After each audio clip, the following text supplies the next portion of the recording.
보실 하나님 말씀은 신명기 16장 13절부터 17절 말씀 함께 보시겠습니다. 신명기 16장 13절 17절 말씀 봉독해 올려드립니다. 너의 타작마당과 포도주 틀에 소출을 거두어 들인 후에 이래 동안 초막절을 지킬 것이요 절기를 지킬 때에는 너와 내 자녀와 노비와 내 성중에 거하는 레위인과 객과 과와 과부가 함께 즐거워하되 내 하나님 여호와께서 택하신 곳에서 너는 이래 동안 내 하나님 여호와 앞에서 절기를 지키고 내 하나님 여호와께서 내 모든 소출과 내 손으로 행한 모든 일에 복 주실 것이니 너는 온전히 즐거워할지니라. 너의 가운데 모든 남자는 1년에 3번 곧 무교절과 칠칠절과 초막절에 내 하나님 여호와께서 택하신 곳에서 여호와를 배웁되 빈손으로 여호와를 배웁지 말고 각 사람이 내 하나님 여호와께서 주신 복을 따라 그 힘대로 드릴지니라. 아멘. 할렐루야. 오늘은 추수감사 주일로 함께하고 있는데요. 오늘 성경 속의 본문 말씀에 이렇게 말씀하고 있지요. 뭐라고 기록되느냐 하면 16절에 이렇게 말씀하고 있어요. 너희 가운데 모든 남자는 1년에 3번 곧 무교절과 칠칠절과 초막절에 내 하나님 여호와께서 택하신 곳에서 여호와를 배웁고 누구를 배웁고? 여호와를 배웁고 빈손으로 여호와를 배우지 말고 라고 말씀합니다. 하나님 앞에 나오라는 얘기지요. 그래서 추수감사절을 할 수 있으면 다른 건 몰라도 교회력 가운데 절기 가운데는 할 수 있으면 아무리 멀어도 주님 앞에 나와 예배하는 것이 복된 줄 믿습니다. 아멘. 그래요. 누군가를 사랑하면 우리는 그 사랑하는 사람을 인하여서 우리는 마음만 다하지 않지요.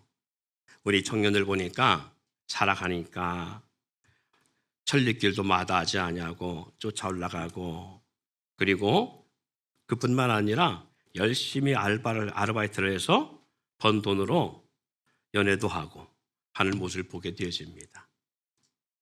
사랑하는 사람의 생일이 되어지면 생일 선물을 사주고 꽃다발을 사주고 그렇죠. 그렇게 안 하는 사람은 주님 앞에 빈손으로 나와도 제가 말하지 않겠어요. 그런데 보편적으로 사랑을 하게 되어지면 부모가 자녀를 사랑해도 마찬가지지만 연인 가운데서도 사랑을 하면 줘도 아깝지 않고, 그리고 상대에게 나의 시간과 물질과 모든 것을 써도 행복할 수밖에 없음을 볼 수 있습니다. 평생 살면서 사랑을 한 번도 못 해본 사람은 불행한 사람이에요. 그래서 늦었지만 여러분 가운데 이 나이에 이 나이도 누군가를 좀 사랑 좀 해보세요. 그러면 주님의 사랑이 뭔가를 조금 압니다. 주님을 이렇게 사랑하시는구나. 사랑하는 성도 여러분, 사랑하면 사랑하는 사람을 위해서 무엇이든지 할 수 있다고 말한 것처럼 오늘 하나님은 우리를 사랑하십니다. 그래서 요한복음 3장 10절 말씀 한번 우리 암송해 볼까요? 하나님이 세상을 이처럼 사랑하사 독생자를 주셨으니 이는 저를 믿는 자마다 멸망치 않고 영생을 얻게 하려 하심이니라. 아멘. 하나님이 나를 이처럼 사랑하사 독생자를 주셨다고 말씀하고 있습니다. 하나님이 여러분을 사랑한 줄 믿습니다. 우리 옆에 있는 분들과 서로 인사합시다. 하나님은 당신을 사랑하십니다. 그럼 우리 한국 사람들은 약간은 단순해서요, 이걸 조금 응용을 잘 못해. 그래서 하나님은 당신을 사랑하십니다 그러면 자기만 사랑하는 줄 알고, 당신을 사랑합니다, 당신을 사랑하십니다라고 말하는 사람은 사랑하지 않는 줄 알아요. 그러니까 그 옆에 있는 사람이 다시 이렇게 하는 거예요. 하나님은 당신을 사랑하십니다. 더불어 나도 사랑합니다. 하나님 나도 사랑하십니다. 이렇게 서로 시작. 하나님은 당신을 사랑하십니다. 더불어 나도 하나님이 사랑하십니다. 할렐루야. 그래요. 제가 이걸 왜 여러분에게 인사를 시키냐면 부부간에도 그래요. 부부간에도 사랑을 하면 사랑받는 사람은 자기만 사랑받는 줄 알고 하나님이 자기만 사랑하는 줄 알고 또 그리고 상대가 나만 사랑하는 줄 알고, 그렇게 되면 받는 사람은 계속 받으려고만 해요. 그래서 뭐가냐, 배려가 뭐가 된다고요? 배려가 의무가 돼버려요. 그래서 사랑받기만 하던 사람들은 사랑을 줄 줄을 몰라 또. 그래서 사랑을 줄 때는 나도 사랑을 해야 된다는 이 공식을 잊지 않기를 바랍니다. 서로 주고받는 경험, 그런 모습이 있어야 되는 거예요. 그래서 남편이 아내를 사랑하면 아내도 남편을 사랑해야 돼요. 남편이 아내를 위해서 소중한 뭔가 귀한 선물을 이렇게 사주잖아요. 그러면 이게 얼마짜리는 대충 보면 알잖아. 때로는 월급 가운데 3분의 1을 축내서 살 수도 있잖아요. 그러면 아내는 고마워 하고 받고 끝나는 게 아니에요. 이 돈만큼 또 선물을 해줄 수 있어야 돼요. 그래야 뭘 알 수 있다? 야, 이 선물하는 게 이렇게 많은 돈이 들어가는구나. 그리고 내 한 달 쓸 용돈이 사라지는구나. 그리고 등등 많은 것들을 복합적으로 경험하면서 야, 이렇게 사랑한다는 것이 쉬운 것이 아니라는 것. 그리고 그만큼 나에게 많은 것들을 희생하고 있다는 것을 알아야 돼요. 남자가 주방에 안 들어가면요, 주방의 생활이 얼마나 어려운지 몰라요. 그렇잖아요? 우리 성도들은 특별히 우리 남자 성도분들 가운데 가장 되시는 분들은 주부 수준도 걸려보기도 하고 그래서 제가 참 감사해요. 주방에 들어가 보면 아내가 주방에서 하는 일들이 때로는 이게 얼마나 불편한 일인지 이게 얼마나 어려운 일인지를 알 수가 있잖아요. 그죠? 그래서 주방에 들어갔을 때에 알 수 있는 것들은 그런 부분들이 있어서 뭐가 부족하구나 미리 알 수가 있고 이 싱크대가 높낮이가 좀 낮구나라는 것을 또 알 수가 있고 그래서 허리가 많이 아프겠구나 그것도 알 수가 있는 거예요. 근데 평생 주방에 들어가 보지 않으면 그걸 모르잖아요. 그죠? 그걸 몰라요. 주방이 얼마나 이것이 직업적으로 극한 직업의 장소인지를 잘 모를 수가 있습니다. 뿐만 아니라 그것만이 아니잖아요. 부모가 자녀를 위해서 베푸는 것 또한도 사랑이 아니면 쉽지 않아요. 그래서 부모가 벌어다 주는 돈, 물질, 옷 사주는 것, 학교 다니는 것, 그리고 모든 의식주 문제 해결해 주는 것, 이것 자녀가 모를 수 있어요.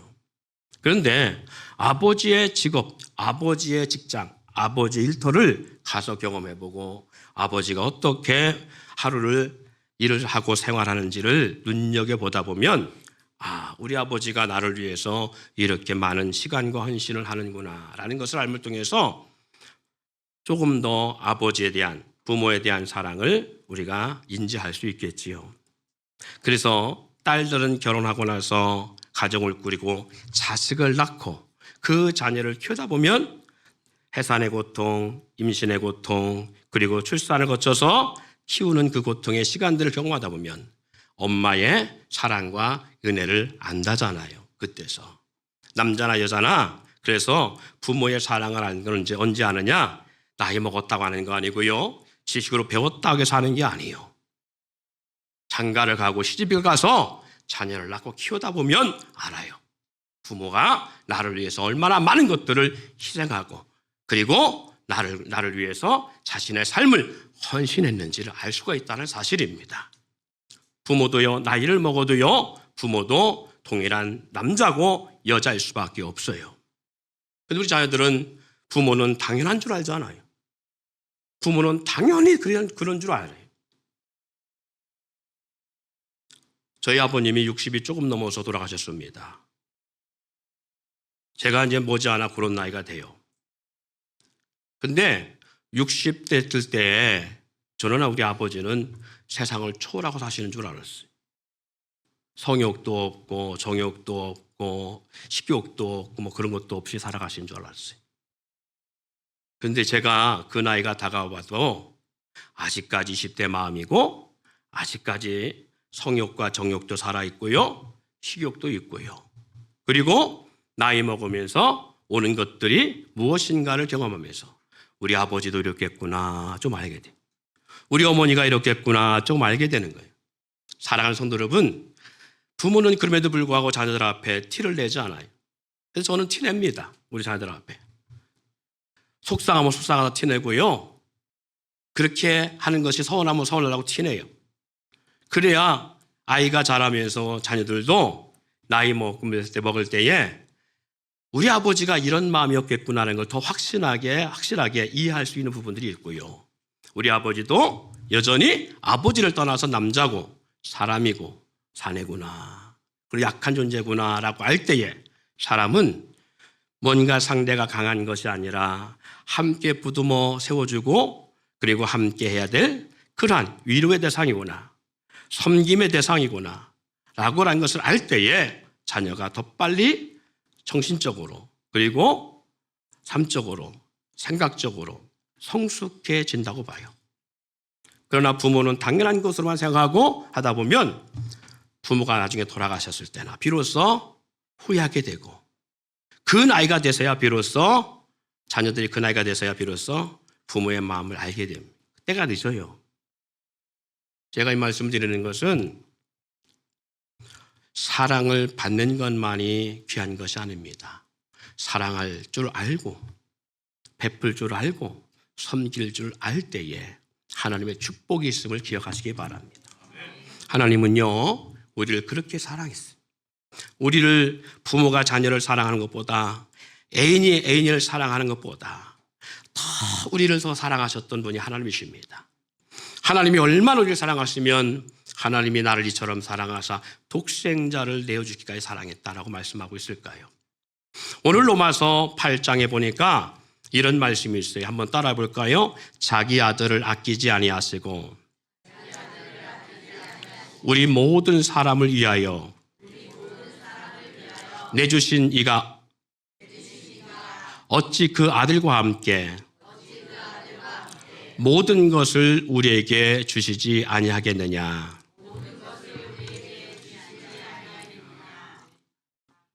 그래요. 아들도 아끼지 아니하신 하나님께서 우리 가운데 모든 것을 주시기로 작정하시고 그리고 언약하시고 주시는 분이 누구시다? 우리 하나님 아버지라는 사실을 잊지 않기를 바랍니다.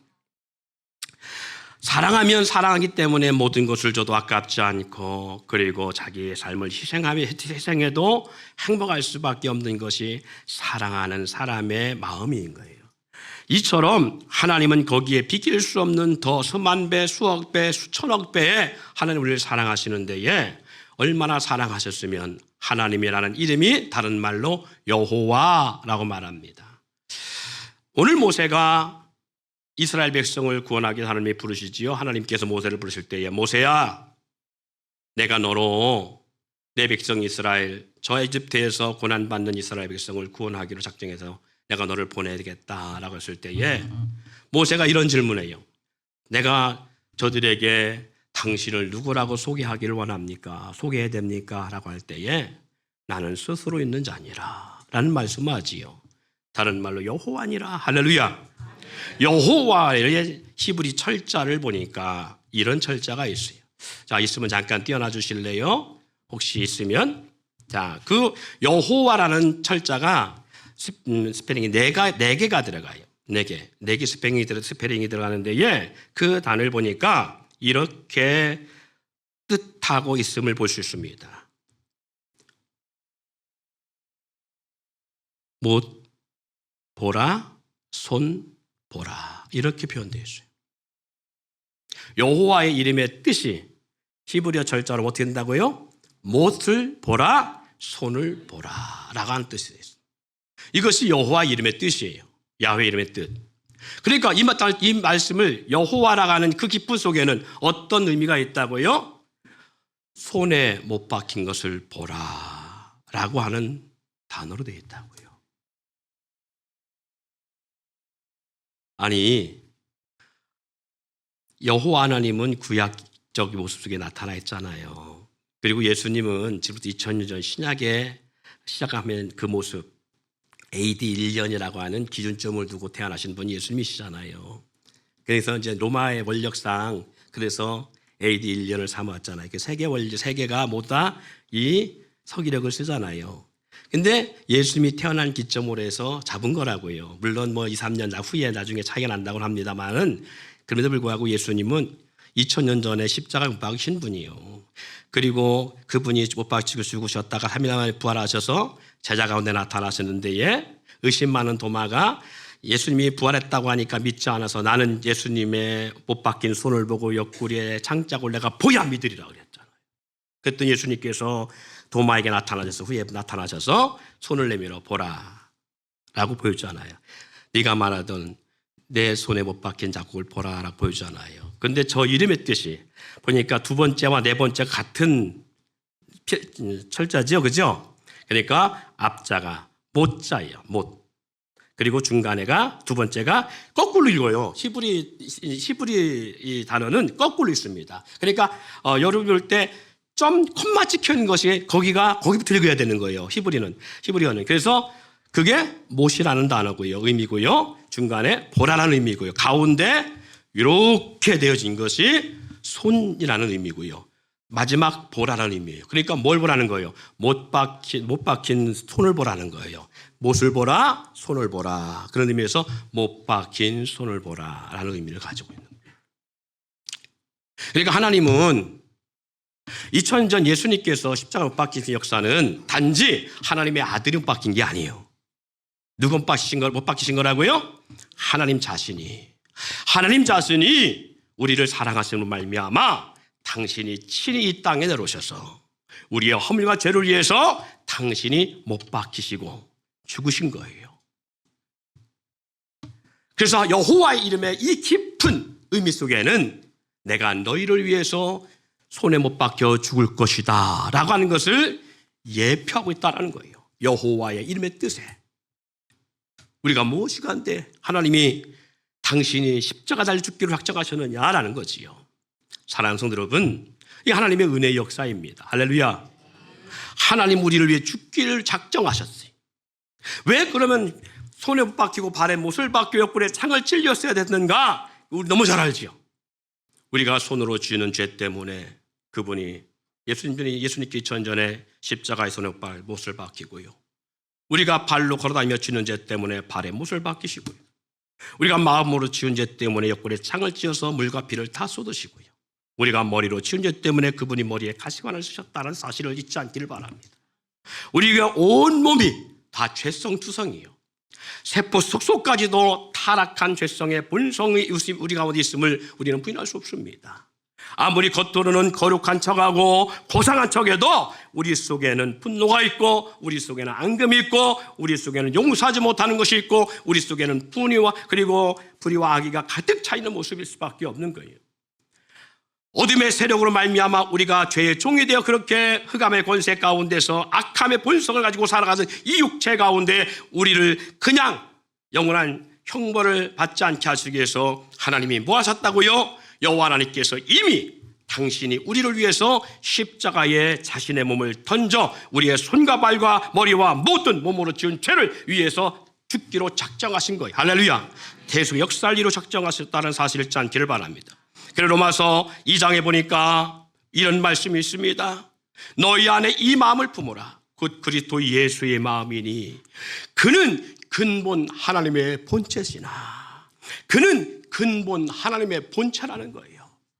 그는 하나님께서 하늘 보좌에 있는 것을 원치 아니하시고 우리의 죄악, 우리의 허물, 우리의 심판 때문에 우리 심판받을 걸 우리를 보실 수가 없어서 우리를 사랑하심으로 말미암아 우리를 위해 죽기로 작정하시고 하늘 보좌를 버리시고 이 땅에 사람의 모양으로 오셨는데 그게 누구다? 예수 그리스도라는 거예요.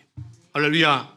그리고 십자가 달려 죽으심을 통해서 우리의 모든 죄를 담당하시고 우리를 위해 대속의 역사를 이루셨음을 볼 수가 있습니다. 할렐루야. 이게 하나님의 은혜예요. 그 하나님께서 아들도 아끼지 아니하시고 우리 모든 사람을 위해 내주시니까 어찌 그 아들과 함께 모든 것을 우리에게 주시지 아니하겠느냐. 아들도 주셨는데 뭣들 안 주시겠어요? 할렐루야. 그러므로 우리가 하나님 앞에 구하기를 원합니다. 주님 안에서 주님과 동행하는 삶을 살기를 원합니다. 이와 같이 하나님의 은혜는 말할 수 없는데 구약 이스라엘 백성들에게 히브리 민족에게 하나님께서는 이 절기 가운데에도 말씀하신 걸 볼 수 있어요. 이스라엘에게는 꼭 제사가 있었지요. 짐승을 잡아 번제로 드리거나 아니면 화목제, 속건제, 속죄제로 드려야 하는 그런 제사들이 있었어요. 반드시 짐승의 희생의 피가 있어야 되는 거예요. 그것을 다른 말로 각을 뜬다고 말합니다. 각뜸의 역사가 있는 거예요. 이 각뜸의 역사가 바로 예수 그리스도의 십자가 역사와 너무 흡사합니다. 그래서 구약의 제물의 각뜸의 역사는요, 이 땅에 오실 예수 그리스도의 십자가의 사건을 예표하고 있어요. 구속사적으로. 그 가운데에 우리는 이스라엘 백성들의 유명한 새 절기를 주님께서는 꼭 지키라고 말씀합니다. 지켜야 될 이유는 그네가 너무 크기에 그네를 기억하며 지키라는 것을 말씀하고 있는 거예요. 이스라엘 3대 절기가 뭐냐? 따라합시다. 6월절, 7.7절, 초막절. 오늘 본문 말씀에 읽었던 말씀의 내용의 절기가 바로 초막절, 그 세 번째 절기입니다. 6월절은 이스라엘 백성들 애굽에서 나올 때에 양을 잡아 진문 설치와 인방에 바르고 그 고기를 불에 구워 먹는 역사가 바로 6월절 역사지요. 6월 넘어갔다. 뭐가? 죄악이 넘어갔다. 사망이 넘어갔다. 그 뜻입니다. 그리고 그 중에 또 하나가 7.7절 오순절이라고 말하는 이 7.7절 역사는 이 6월절 역사 이후에 50일째에 오는 절기라서 오순절이라고 말하고 있는 거예요. 놀라운 것은 보세요. 이 오순절, 다시 말해 7.7절의 처음 열매에 대한 감사거든요. 처음 열매에 대한 감사의 절기를 지키라 라는 의미인데, 예, 보세요. 50일째. 그러면 우리가 생각해 볼 수 있어요. 6월절 역사가 뭐와 같으냐? 양을 잡아 문설주를 바르고 인방에 바르라. 그리고 그 고기를 불에 구워 먹어라. 생으로나 날로나 먹지 말고 물에 삶아 먹지 말고 반드시 불에 구워 먹으라고 했어요. 이 절기 역사를 주는 영적 의미가 뭐냐? 예수님께서 우리를 위해서 죽으시고 그리고 우리를 위해 번제물이 되셔서 그렇게 하늘 앞에 태워진 바 됐다 하는 것과 같은 거예요. 6월절 역사는 예수님의 십자가 사건의 구속 역사와 맞물립니다. 그래서 예수님이 언제 죽으셨어요? 바로 이 6월절 역사 때 죽으셨어요. 6월절 역사 때 고난과 십자가 역사를 살리신 거예요. 그리고 50일째 되는 이 7.7절인 역사, 오순절 성령의 마가다락방에 임하는 역사가 나타났지요. 예수님이 죽으시고 부활하시고 40일 동안 함께 계시다가 올라가시면서 너희는 아버지 약속한 성령을 기다리라. 성령을 사모하고 기다리라 했어요. 저들이 오순절 저들이 120문 성도가 마가라는 집에 다락방에 모여서 전심으로 기도할 때 열흘째 될 때에 하늘에서 불이 내려옵니다. 급하고 강한 바람 같은 역사라더니 불이 내려오더니 불이 혀처럼 갈라져 각 사람 머리 위에 임하고 있더니 저들이 다 성령의 충만함의 역사를 입고 방언하와 뒤집어지는 역사가 나타나요. 이 성령 역사가 뭐예요? 저들이 하나님으로 말미암아 인치심을 받는 성령의 인치심을 받는 구원의 역사예요. 그래서 주님 말씀했습니다. 제자들에게 물과 성령으로 나지 않으면 하나님 나라에 들어갈 수 없느니라. 할렐루야. 이 역사가 있게 된 거예요. 그러니까 7.7절 역사는 처음 익은 곡식의 열매를 거두는 구약의 역사가 있지만 이 교회 시대에 와서 그 뭐가 됐다? 성령의 인치심을 받는 하나님의 앞에 첫 열매가 되어지는 구원의 역사라는 거예요. 그럼 마지막 이 초막절은 뭐냐? 초막절. 초막이라는 것은 다시 말해서 풀로 막사를 지어서 한 주간 동안 생활하는 거예요. 풀로 집을 짓는 것을 기념하는 데 주어집니다.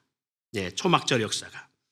다른 말로 이 초막절을 장막절, 수장절이라고 그렇게 또 성경에는 말합니다. 장막이라는 것은 추수하는 들에서 다 거둘 때까지 장막을 치고 지키는 절기가 장막절이 같은 내용입니다. 같은 내용의 수장절이라고 표현하느냐? 수장절은 거둔 곡식을 모아 곡간에 드린다, 저장한다 라는 의미를 갖고 있어요. 그래서 초막절, 장막절, 수장절은 다 같은 절기를 말하고 있습니다. 근데 왜 이렇게 쓰느냐? 거기에 의미가 있기 때문에 그래요. 초막절, 너희가 애굽에서 나올 때 광야에서 천막을 치고 생활했던 거 기억해. 이것입니다. 사랑하는 여러분, 우리가 죄악 가운데 마귀의 종됐던 우리를 구원하신 하나님의 은혜를 기억하라는 겁니다. 할렐루야. 장막, 그것은 뭐예요? 너희는 나그네 같은 인생임을 잊지 말라. 이 땅이 우리의 삶의 전부가 아니라는 거예요. 우리가 살아가며 이 땅에 사는 것이 전부인 것처럼 우리는 열심히 노력합니다. 열심히 노력해서 뭐예요? 차도 사고 집도 사고 더 좋은 집으로 이사하려고 하고 그러지요. 그러다 보면 우리는 롯의 처처럼요, 하늘의 것을 기억지 않아, 하나님을 바라보지 않아. 그리고 땅에 만족하려고 합니다. 다시 말해서 하나님 나라 가운데 인사이드의 삶을 살아야 되는데 하나님 나라 안에서는 아웃사이드로 살고 썩어져 죽을 이 땅에서는 인사이드의 삶을 살려고 몸부림을 쳐요. 이게 우리들의 모습 아닙니까? 제가 살아보니까요, 빚을 져야 이런 고백이 나와요. 빚을 많이 져야 주님 빨리 오시옵소서. 그죠? 왜? 그렇지. 주님 오시면 갚아도 되니까. 그런데 만약 이제 여러분 빚지지 아니하고 돈을 잔뜩 모아놨다고 해보세요. 그러면은 주님 빨리 오십사 하겠어요? 안 하죠, 절대. 안 하죠. 여러분, 주님 나라를 사모하는 사람이 어떤 사람을 사모하냐? 땅의 것이 많은 사람은 하나님의 나라를 사모하지 않습니다. 땅의 것이 없고 삶에 고달프고 어려운 삶이 있을 때 우리는 하나님을 사모하고 그의 나라를 사모할 수가 있어요. 롯의 왜 소금 기둥이 됐어요? 저 소돔성에 쌓는 것이 많았기 때문에 그래요. 그거 아까워서. 뒤돌아보지 말라고 했잖아요. 근데 그거에 대한 마음을 떨칠 수가 없으니까 뒤를 돌아봐요. 여러분, 우리는 광야 같은 인생을 살아가는 인생들입니다. 나그네 길 같은 인생들이. 사랑하는 여러분, 그러려면 우리는 이 땅의 것이 많아서 되는 게 아니에요. 이 땅에 쌓아놓는 것은 좀과 동록 그리고 도적의 구멍을 뚫는다고 했어요. 반드시 훔쳐간다고요. 내세 소망을 두고 내세 쌓아두기를 원하시는 모습을 쓰십니다. 그래서 장막절이라고 표현합니다. 그러면 수장들은 하나님께서 우리가 농사진 것, 이스라엘 백성의 히브리 민족들이 농사진 것을 거두어서 곡간에 들이듯이 주님 오실 때에 다시 오시는 날, 우리 주님이 우리를 영적 알곡된 우리를 거두어서 영원한 하나님 나라를 옮기시는 거두는 역사가 일어나요. 수장하는 역사가 일어난다고만. 그래서 장막절이라고 표현하고 있는 거예요. 할렐루야.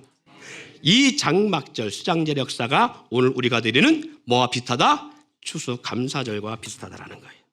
여러분, 오늘 이 추수감사절을 통해서 저와 여러분이 잊지 말아야 될 것은 바로 그런 의미가 있음을 잊지 않기를 바라며, 이 장막절 절기의 은혜와 의미가 뭐냐?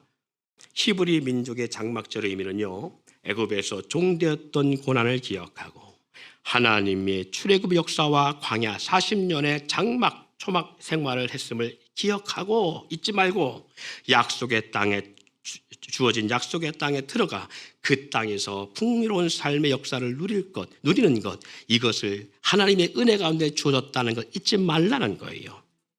그래서 뭘 회복하라는 거예요? 이 장막절, 이 초막절 중에서 하나님의 잃어버린 은혜를 회복하라는 거예요.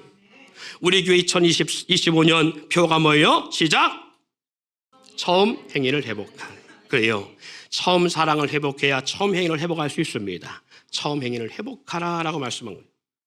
그러면 현대 교회들의 추수감사절의 유래는 어떻게 주어진 것이냐? 미국에서 시작됐지요. 미국이 시작된 뒤에서 전 세계로 퍼졌는데 1789년 11월 26일 조지 워싱턴 초대 미국 대통령에 의해서 처음으로 국경일로 이 추수감사절이 정됐어요.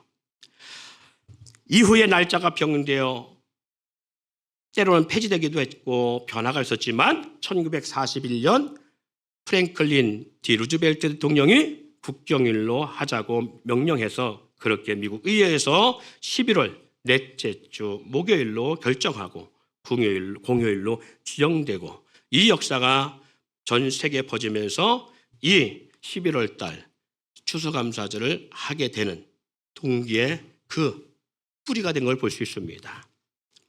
이 추수감사절은 우리의 과거에 뭐가 다르지 않냐면 비슷하냐면 바로 민족의 명절 추석이나 이런 것과 비슷한 부분이 있어요. 그럼에도 불구하고 전혀 다르지요. 왜냐하면 추석의 역사는 고유의 명절이지만 그 신의 대상이 다르잖아요. 조상들로부터 시작됐지만 신에 대한 대상이 달라요. 신에 대하여서 감사하는 그러한 모습으로 시작되어졌고 우리나라도 그렇게 왔지만, 그러나 추수감사절과 장막절은 하나님 여호와께 대한 감사예요. 할렐루야.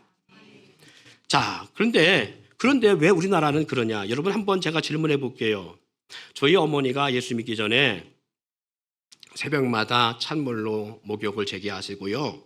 그리고 나서 꼭 장독대 아니면 이렇게 아니면 산에서 꼭 빌었어요. 대상의 신이 누군지는 몰랐지만 천지신명께 빌었는 적이 있지만 빌었어요. 근데 꼭 뭘 놓고 빌었는 줄 알아요? 정수물을 떠놓고 빌었어요. 깨끗한 물을 갖다.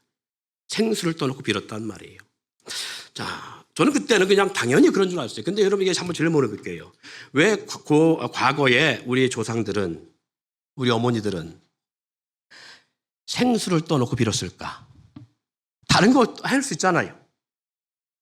뭐 모래를 한 그릇 받아부터 이렇게 그릇에 버놓고 빌을 수도 있고, 아니면 뭐 과일을 한 바구니 이렇게 만들어 빌을 수도 있고, 아니면 뭐 쌀을 이렇게 놓고 빌릴 수도 있고. 근데 왜 생수를 떠놓고 빌었을까요? 네? 뭐 하라고요? 빌다가 목 마르면 드시려고? 왜 그렇게? 제 추론입니다. 정확한 것이긴 하지만 제 추론이에요. 성경에 보니까 이런 말씀이 있어요. 누구든지 목마르거든 내게로 오라. 와서 마시라. 나를 믿는 자는 성경의 이름과 같이 그 배에 생수의 강이 흘러나리라. 이는 그를 믿는 자들이 받을 성령을 가리켜 말씀하심이라. 생수가 의미하는 게 뭐라고요? 성령을 의미합니다. 그리고 히브리 사고식 속에는요, 물은 은혜를 상징합니다. 근데 우리 조상들은 하나님의 은혜도 모르면서 그 물을 떠놓고 빌었다라는 거예요. 한 가지 더 해볼까요? 우상숭배지가 많은 곳이 어디입니까? 산입니다. 큰 바위 밑이나 나무 밑이, 그렇지 않으면 산에서 쏴요. 우리나라 전국체전하면 성화봉송 어디서 합니까? 강화도 산에서 그 불을 채집해서 봉성에 불을 밝히는 일로 삼습니다. 올림픽을 하게 되면 그 성화봉송에 불을 어디서 밝혀요? 그리스? 아무튼 거기 있어요. 네. 아테네라고 산이 있어. 산에서부터 받아요. 세계 어느 나라 어느 민족이든 우상숭배지의 정점은 산이었어요.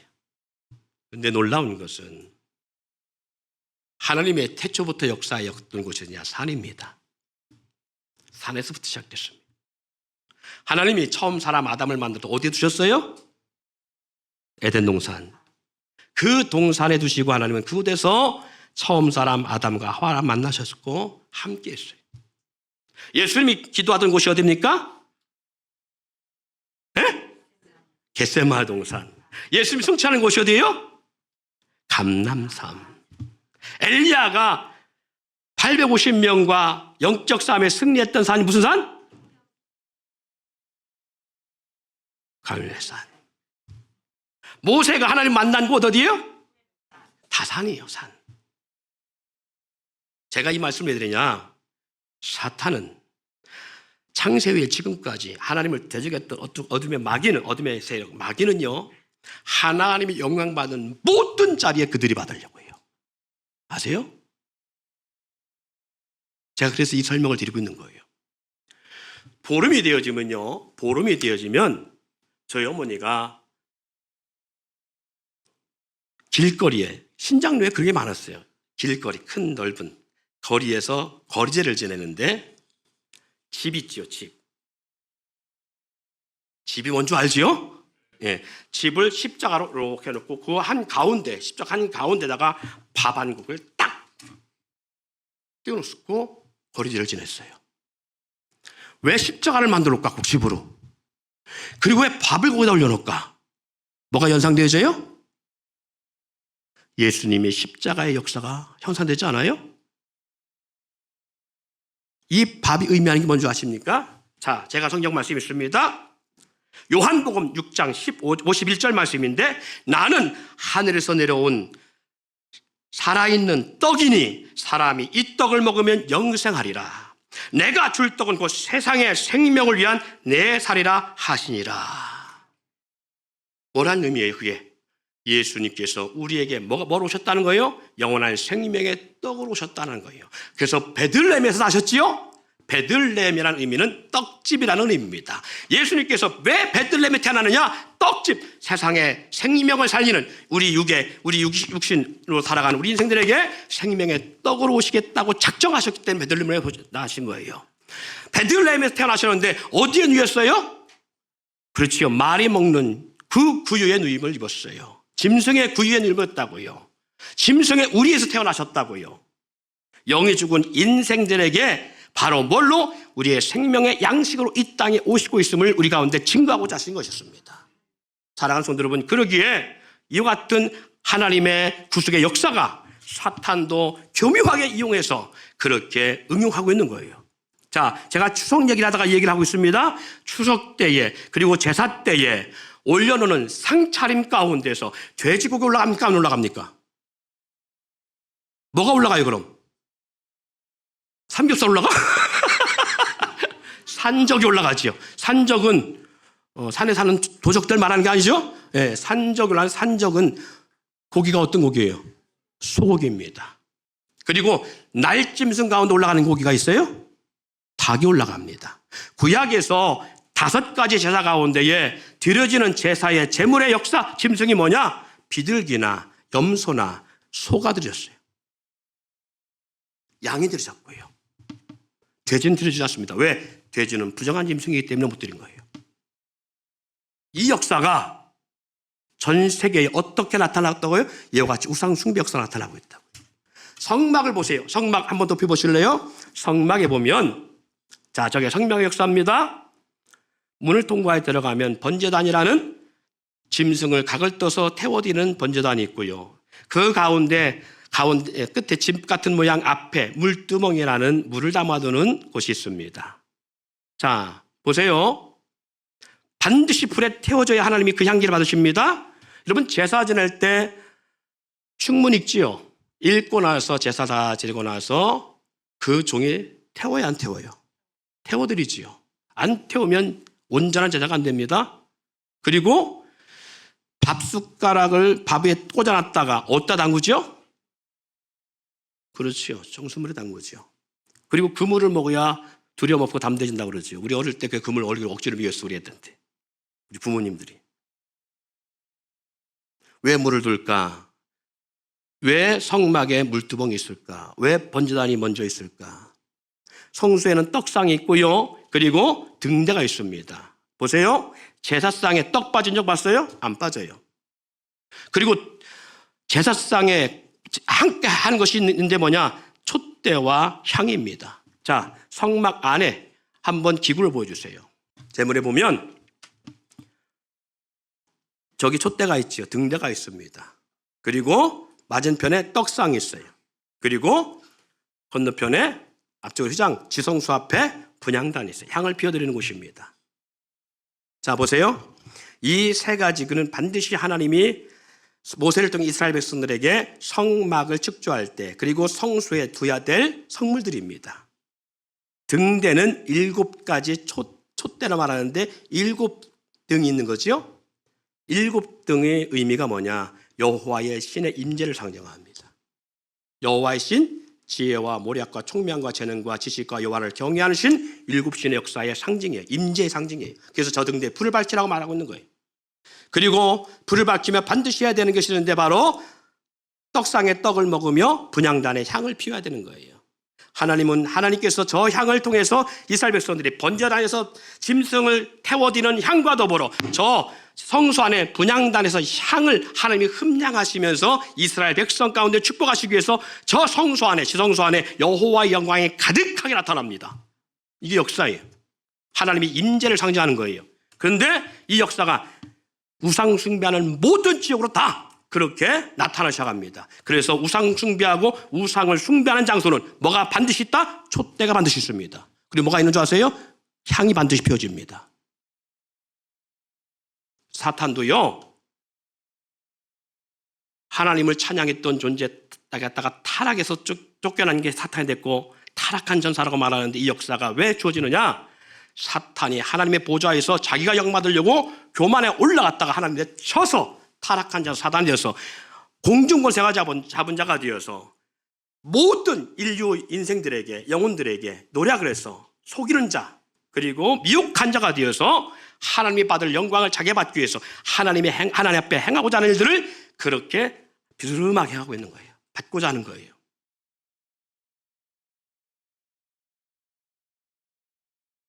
그래서 오늘 이 추수감사절의 역사가 어떻게 나타나고 있느냐? 전 세계에 신을 숭배하며 절기를 감사하고 주신 것을 감사하는데 누가 아니라 하나님이 아니라 어둠의 권세가 민족과 족속 가운데 역사해서 자기들이 영광받고자 하는 거예요.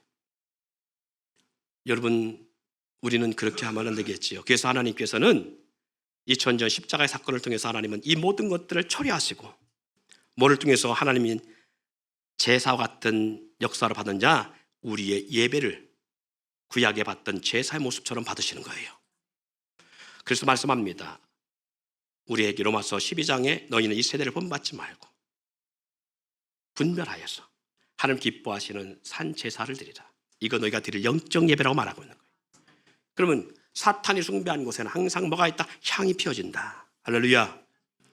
그런데 문제는 그 향을 누가 맡고 있어요 오늘? 우리가 맡죠. 하나님이 맡으려고 피우지 말라 하니까 우리는 의도적으로 맡으려고 펴요. 이게 뭔지 아세요? 담배입니다. 담배를 피는 이유는 하나님의 말씀을 거역하고자 하는 역사가 있는 거예요. 바로 그래서. 물론 담배가 피면 지옥 간 천국 다 말하려고 하는 것이 아니라 영적으로 우리로 하여금 그렇게 하나님을 경외하는 것이 아니라 어둠의 역사로 끌고 가고자 하는 사탄의 기묘한 전략 중에 하나예요. 제사 마찬가지. 다 우리 영적 이적관을 바로 알고 하나님에서 바른 신앙생활을 할 수 있는 역사가 필요한 거예요.